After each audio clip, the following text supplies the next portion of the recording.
श्री शिवाय नमस्तुभयम मित्रों, हर हर महादेव। आप सभी का स्वागत है हमारी YouTube चैनल शिव पुराण ज्ञान में। हमारी चैनल पर श्री पंडित प्रदीप मिश्रा जी द्वारा बताए गए सभी अचूक उपाय बताए जाते हैं। सही जानकारी के लिए हमारी चैनल को अवश्य सब्सक्राइब करें। हाथ अगर गंदे हो गए तो पानी से धोए जा सकते हैं।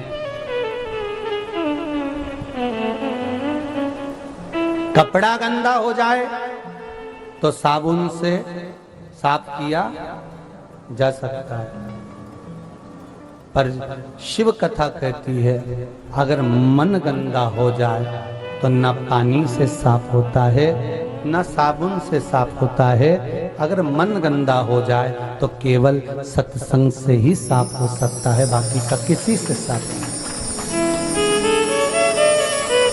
कहती है कथा में वही पहुंच पाता है जिसने अपना अहंकार, अपनी अभिमत्ता, अपना अहम घर के दरवाजे पर छोड़ कर आया हो।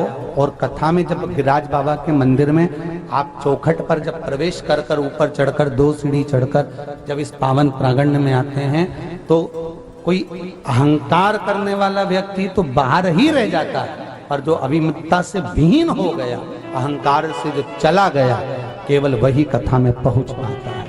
केवल वही कथा में जिसको मनुष्य चुनता है, जिसको मानव चुनता है, वो संसद में जाकर बैठता है, और जिसको महादेव चुनता है वो शिव महापुराण में जाकर बैठता है। भगवान चुना है इसलिए बैठे हो, इसलिए बैठे।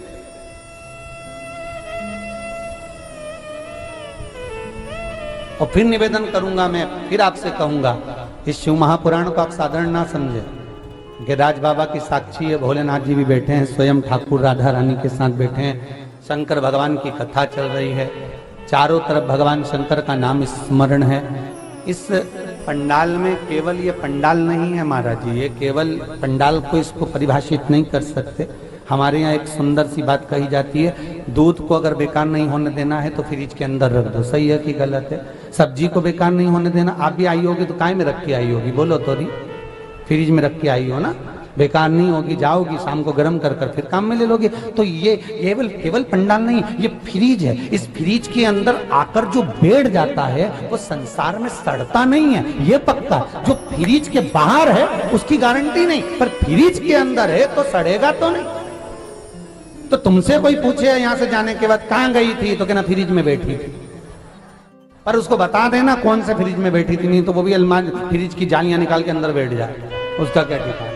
उसको बताना कौन सा फ्रिज है। ये फ्रिज वो है जो एक बार जाकर बैठ गया, संसार में सड़ता नहीं, ना काम, ना लोभ, ना विषय, ना आसक्ति, ना तृष्णा, ना वासना, उसमें फिर पड़ेगा नहीं, उसको कुछ भी नहीं सुहाएगा। रात में भी अगर सपना देखेगी तो यही देखेगी शंकर जी की कथा चल रही, महाराज जी बाचरिया मैं सुन रही, गिरिराज मंदिर जा रही, गोवर्धननाथ जी का दर्शन कर रही, श्रीनाथ जी बाबा का आनंद कर रही, उसके मन में बस यही चले। और आप में से कई ऐसे होंगे जिनकी नींद नहीं आ रही होगी, सुबह से उठते से बस कथा ही कथा दिखे। कई तो रात के भी चिल्ला रही होगी, हाँ।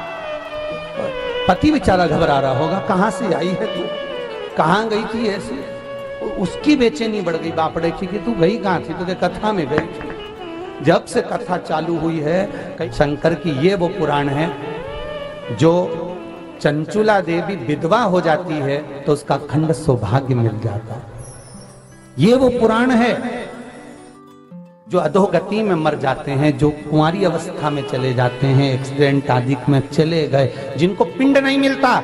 गरुड़ पुराण कहती है कि कुंवारी अवस्था में मरने वाले को पिंड नहीं मिलता, तर्पण नहीं होता, तिलांजलि नहीं होती, ब्रह्म कपाली नहीं होती, उसका श्राद्ध नहीं होता, उसको भोजन नहीं मिलता।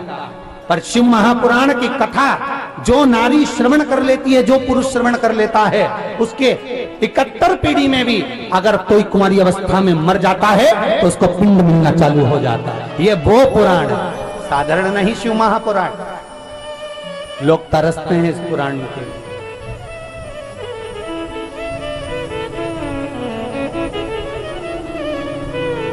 अगर आपको यह वीडियो पसंद आया है तो कृपया वीडियो को लाइक करें, कमेंट करें और हमारी चैनल को सब्सक्राइब करें। श्री शिवाय नमस्तुभ्यम।